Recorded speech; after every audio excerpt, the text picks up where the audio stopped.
Halo, halo, halo. Ketemu lagi di She Magazine, Sharing and Empowering, sebuah acara yang mengangkat kisah tentang para perempuan dari berbagai belahan dunia. Bersama saya Ian Umar dari apartemen saya di Washington DC. Dan saya Andira Inaya dari New York City. Naya, kalau kita dengar dan juga kita amati baru-baru ini ya, ada sebuah acara yang menarik bagi para pengamat mode dan juga teman-teman kita di netizen juga. Ada acara Met Gala di New York. Ramai sekali acaranya katanya dan juga banyak sekali artis-artis dan juga pesohor-pesohor yang datang ke acara ini. Di mana sih lokasinya di New York acara Met Gala ini, Naya? Acaranya seru banget. Lokasinya ada di Museum Met di Upper East Side. Jadi warga New York ini walaupun jalanannya ditutup, mereka dapat melihat artis favorit mereka dari seberang jalan. Seru banget. Waduh, banyak yang nonton ternyata ya. Kita lihat kan banyak juga seperti ada Blake Lively dan juga ada macam-macam dan tema-temanya juga katanya temanya tahun ini adalah Gilded Glamour. Waduh, ini kayaknya sesuai dengan tema fashion. Tapi memang acara ini pemirsa untuk menggalang dana, banyak dilakukan untuk menggalang dana dan banyak sekali dan juga banyak menjadi berita di social media, menarik sekali jadi omongan. Dan tentunya di She Magazine kita membawa berita-berita dari para perempuan di seluruh mancanegara. Panggung Broadway New York diramaikan sebuah produksi ulang show for colored girls who have considered suicide when the rainbow is not enough. Malam pembukaannya bulan April lalu di Booth Theater New York, tempat pertunjukan aslinya dibuka pada tahun 1976. 7 aktris ternama Broadway membintangi pertunjukan versi baru dari karya mendiang penyair dan penulis Etuzaki Shange. Seorang perempuan Jepang yang diakui sebagai orang tertua di dunia, Kane Tanaka, telah meninggal dunia pada usia 119 tahun, beberapa bulan sebelum mencapai usia 120 tahun. Lahir 2 Januari 1903, Tanaka suka bermain Othello dan gemar makan coklat dan minuman soda. Dia mendapat sertifikat Guinness World Record sebagai orang tertua yang masih hidup pada 2019 ketika berusia 116 tahun. 6 perempuan Ukraina memulai pelatihan menjinakkan ranjau dan amunisi di Kosovo untuk dipraktekkan di negara mereka yang dilanda perang. Mereka adalah kelompok pertama penjinak ranjau Ukraina yang dilatih oleh MAT Kosovo, grup perusahaan PCM yang berbasis di Malta. Instruktur mengajarkan mereka menjinakkan amunisi yang tidak meledak seperti peluru, bom ranjau, dan sisa bahan peledak lainnya. Para perempuan ini melakukan tugas yang sangat berbahaya di negara yang sedang berperang. Tentunya perempuan ingin membantu negara. Dan sebenarnya tidak ada batasan bagi perempuan untuk melakukan pekerjaan, karena semua karir terbuka untuk perempuan. Termasuk kisah berikut ini, seorang perempuan Indonesia berprofesi sebagai aerospace engineer. Wah, emang keren banget ini kisah perempuan yang satu ini. Namanya Arsvita Alamsyah. Dia memang sudah bercita-cita untuk kuliah dan bekerja di bidang teknik. Dia kuliah S2 di MIT dan setelah itu dia melamar ke sebuah perusahaan aerospace di California, itu SpaceX. Dan sekarang dia bekerja sebagai seorang supply chain reliability engineer. Keren banget. Pengen tahu kisah dari Arsvita ini? Kita lihat liputan dari VOA.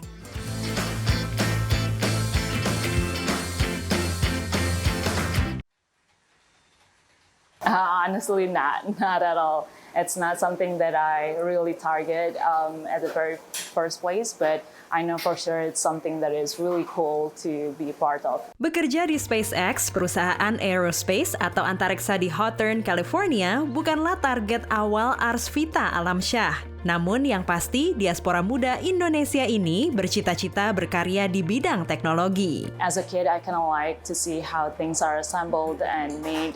I was heavily inspired by my grandfather who used to be a mechanical engineer. Terinspirasi kakeknya, Vita mengejar cita-cita menjadi insinyur mesin. Setelah lulus S1 dari University of Maryland, ia sempat bekerja mendalami industri aerospace dan rantai pasokan global. Ia kemudian melanjutkan kuliah S2 di MIT, mengambil jurusan Supply Chain Management. I want to be part of a huge innovation, trying to solve complex problems and see the development of advanced technologies, and that's why I'm here. Walau semakin banyak perempuan yang bekerja di industri aerospace, namun Vita mengakui industri ini memang masih didominasi laki-laki. One of the challenges that we may encounter is to convince and to prove out that we can deliver.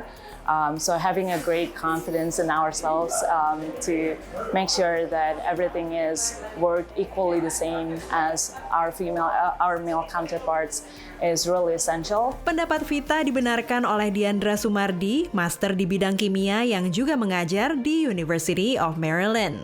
Walaupun sains sendiri menurut Diandra tak mengenal diskriminasi, yang dihadapi adalah tantangan budaya. Jadi wanita itu kadang-kadang kita kayak suka meragukan diri sendiri, Sometimes people don't think that we can think as logically and as systematically as some of our male colleagues, which we can totally do that. Rasa percaya diri ini juga ditunjukkan Vita dalam mempresentasikan dirinya sebagai Muslim. I don't have that fear, to be frankly honest, to present myself as it is, wearing hijab, being different with others.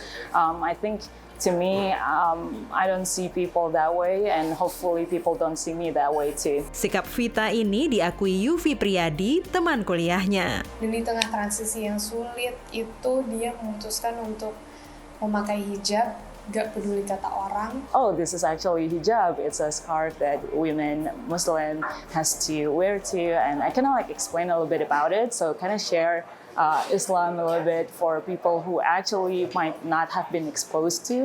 And to me, that's not offending at all. It's more like an opportunity for me to share my belief. Kuncinya menurut Vita adalah terus membangun keyakinan akan kemampuan diri.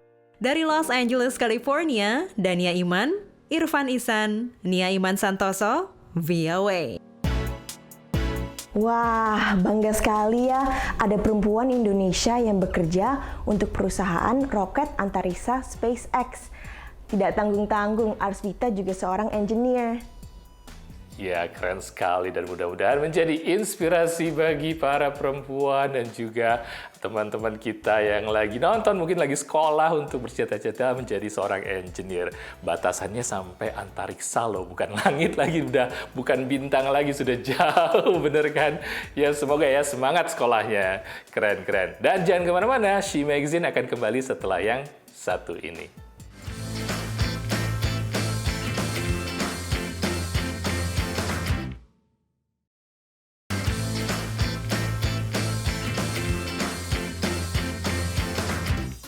She Magazine, sharing and empowering. Welcome back. Pemirsa, climate change is real. Berbagai bukti perubahan iklim bisa dilihat dari bencana alam yang semakin ekstrim. Dari suhu yang semakin panas di musim panas, kebakaran hutan yang semakin meluas, dan badai topan dan banjir yang semakin sering dan hebat. Ini sangat mencemaskan dan membuat kita semua stres. Benar kan, Ian? Benar, karena memang ada buktinya kita semua stres ya. Dan anak-anak muda ini juga stres. Dalam liputan video berikut karena ada sebuah bukti dikatakan yang namanya eco-anxiety akibat climate change atau perubahan iklim. Tapi caranya ada untuk mengatasi hal ini, yaitu berperan aktif untuk melakukan sesuatu terhadap lingkungan ataupun juga terhadap climate change. Ada sesuatu yang kita harus lakukan. Nah, pengen tahu detailnya? Ada di liputan dari VOA berikut yang mengikuti perempuan-perempuan dan putri-putri yang juga care ataupun juga peduli terhadap climate change.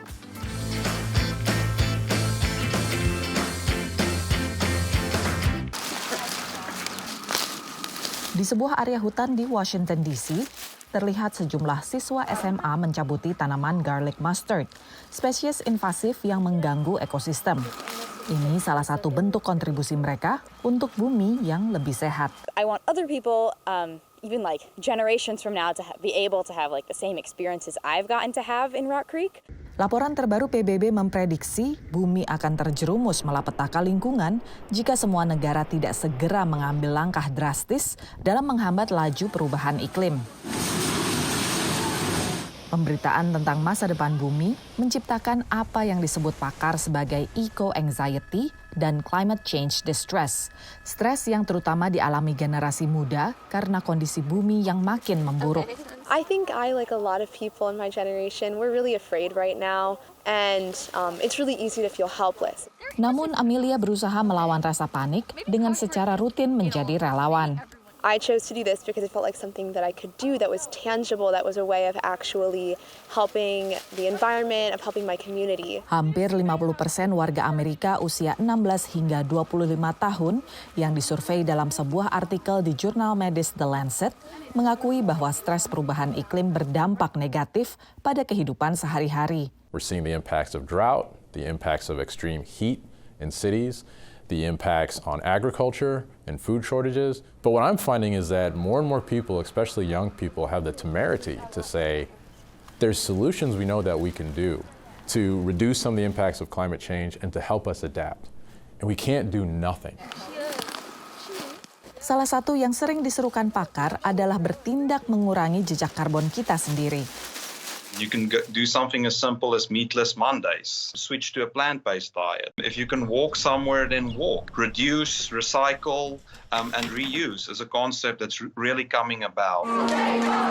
Aktif secara politik juga menjadi salah satu cara menyalurkan eco-anxiety.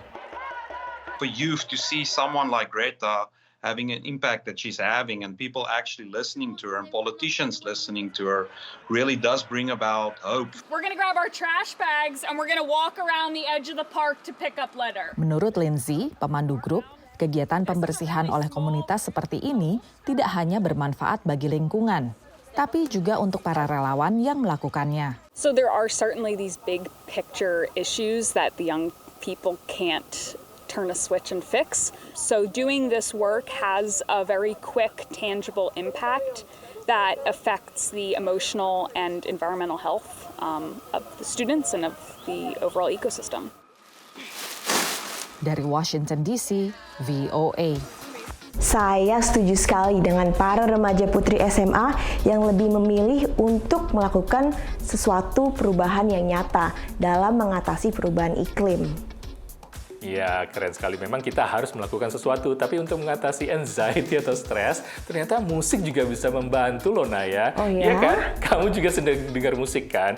Musik kan bisa mengatasi stres. Nah, seperti yang dilakukan oleh seorang perempuan ini yang juga bekerja sama dengan sekelompok DMV Vintage, mereka memperkenalkan musik angklung Indonesia di hadapan para warga senior di Amerika. Menarik sekali nih seperti apa kegiatannya. Kita lihat liputan berikut ini.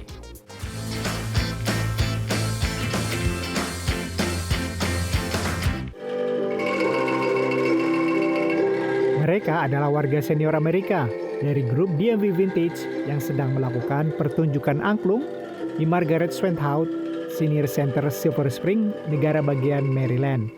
Margaret Swenhout Senior Center adalah pusat kegiatan bagi warga senior usia 55 tahun ke atas yang dikelola oleh pemerintah Montgomery County. Di lembaga ini, warga bisa melakukan beragam kegiatan, termasuk angklung, yang baru saja diperkenalkan oleh diaspora Indonesia. Saya mencoba untuk membawa musik, lagu, kayak gitu di dalam kehidupan kita bersama ini di DMV Vintage. Apalagi setelah ada dari anggota kita yang mendapat hibah angklung.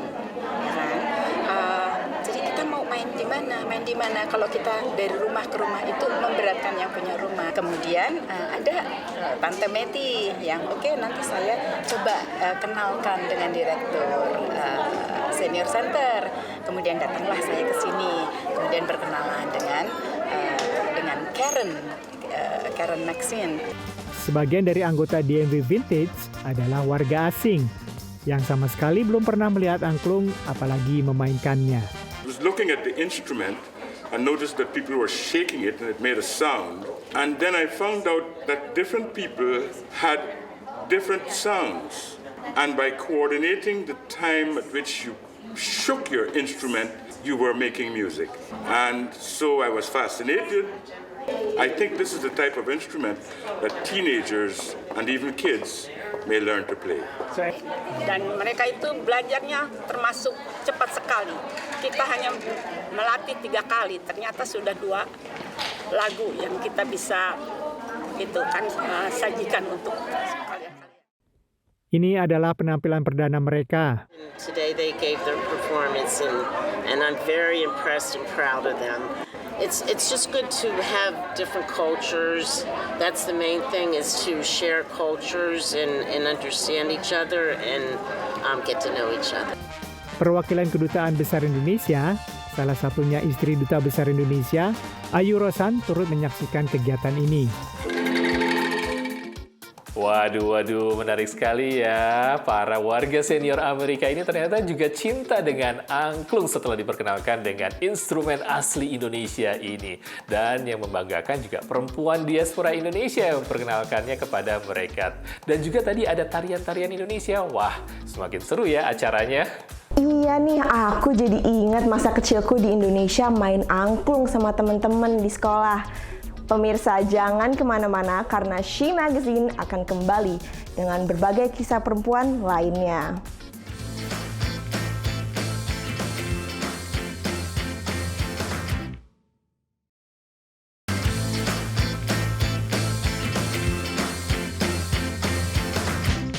Hey pemirsa, welcome back to the She Magazine, sharing and empowering. Olahraga berlari itu adalah salah satu olahraga yang sangat populer yang dipilih oleh kalian semua ataupun juga pemirsa untuk menjaga kebugaran. Bahkan ada yang mendalaminya sampai serius loh. Dan biasanya mereka jadi lari maraton dan itu cukup jauh kan. Dan lari maraton ini membutuhkan sebuah komitmen. Tapi kalau misalnya kita ada teman ataupun juga kerabat yang ternyata juga mengalami gangguan tunanetra ataupun juga penglihatan tapi punya hobi lari, gimana ya? Pasti ada tantangan untuk para tunanetra dan juga orang yang mempunyai gangguan penglihatan ini. Cuma mereka pasti juga punya semangat untuk tetap melakukan olahraga lari ini. Tapi ternyata ada sebuah kelompok ataupun juga para pelari yang punya tugas mulia untuk memandu para pelari tunanetra dan yang punya gangguan penglihatan ini. Iya, benar sekali Ian. Hilangnya penglihatan bukan berarti mereka tidak dapat berolahraga lari. Dengan pemandu lari, mereka dapat berlatih bahkan mengikuti lomba lari termasuk jarak jauh. Jenny Iskandar, perempuan Indonesia, menjadi pemandu lari dengan gangguan penglihatan. Ia berbagi pengalamannya dengan VOA.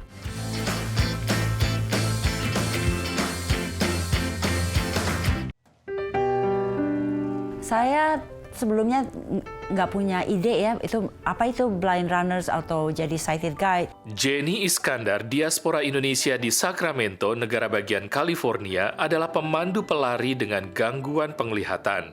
Jenny yang sudah aktif berlari sejak 2011 mulai menjadi pemandu 7 tahun lalu saat bergabung dengan organisasi United in Stride.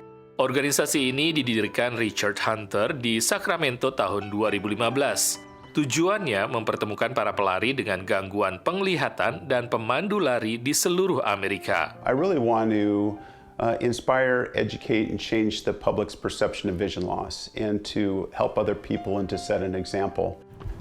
Richard yang kehilangan indera penglihatan karena penyakit genetik retinitis pigmentosa adalah pelari pertama yang dipandu Jenny.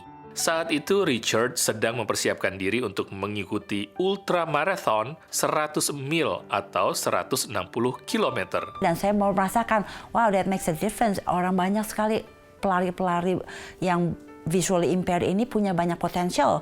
Mereka hanya perlu suatu guide, seseorang guide yang bisa membantu mereka. Sulitkah menjadi seorang pemandu pelari dengan gangguan penglihatan ini? All you really need to do is have the vision to see the heart to serve, and the feet to run. Lihat jalanan di depan kita, nggak hanya yang saat ini, tapi berapa meter ke depan, apakah akan ada tanjakan, ada belokan, atau kita akan naik ke atas curb, masuk ke jalanan yang gravel, semua, atau ada dahan ranting, semua itu kita perlu komunikasikan dengan our runners. Selain dengan tali tambatan yang dikaitkan di lengan keduanya, pemandu juga harus mengkomunikasikan dengan jelas kondisi di lapangan. Seperti yang dilakukan Jenny kepada Paige Mayer-Peter, pelari lain yang dipandunya sejak setahun lalu dan tidak buta total. I think I have to pick up my feet a little more. Maybe not everyone does it, but I pick up my feet a little more to make sure I'm not going to trip. You know, it's funny because I'm much bigger than Jenny. And when we're running on the bike paths together, there will be bicycles coming towards us. And she will literally shield me. She will get in front of me, and if the bikes are coming too close, so she would actually want to take the blow before the bicycle would hit me. But just a real joy to run with. And one thing about running with Jenny is that you have to be prepared for the selfies. Tentunya dengan menjadi pemandu saat tanding, Jenny harus rela menjadikan race tersebut milik pelari yang dipandunya. Namun ini tak menyurutkan langkahnya untuk terus membantu. To bring them to the finish line and bisa membantu mereka dalam training mereka, dan saya senang bisa menjadi bagian itu. Belajar banyak dari orang-orang ini, mereka punya drive, mereka punya vision, punya goal itu cukup jelas ya, walaupun mereka buta, tapi itu tidak membuat mereka stuck di rumah dan nggak bisa berbuat apa-apa. Jenny berharap kesempatan seperti ini juga terbuka bagi para pelari dengan gangguan penglihatan di tanah air agar dapat berlari lebih jauh, bahkan lebih cepat. Dari Sacramento, California, Andri Tambunan, Zulfian Bakar, Nia Iman Santoso, VOA. Senang sekali ya dengar bahwa Jenny ingin upaya ini meluas bagi para pelari dengan gangguan penglihatan di Indonesia, karena semua orang bisa berolahraga. Ya, benar sekali. Dan terima kasih untuk perempuan-perempuan hebat yang sudah berbagi ceritanya kepada She Magazine. Semoga cerita-cerita tadi menjadi inspirasi bagi kita semua. Namun sayangnya, She Magazine harus undur diri dari hadapan para pemirsa. Saya Ian Umar dari apartemen saya di Washington, D.C. Dan saya Andira Inaya dari New York City. Keep sharing and keep empowering di She Magazine. Sampai jumpa!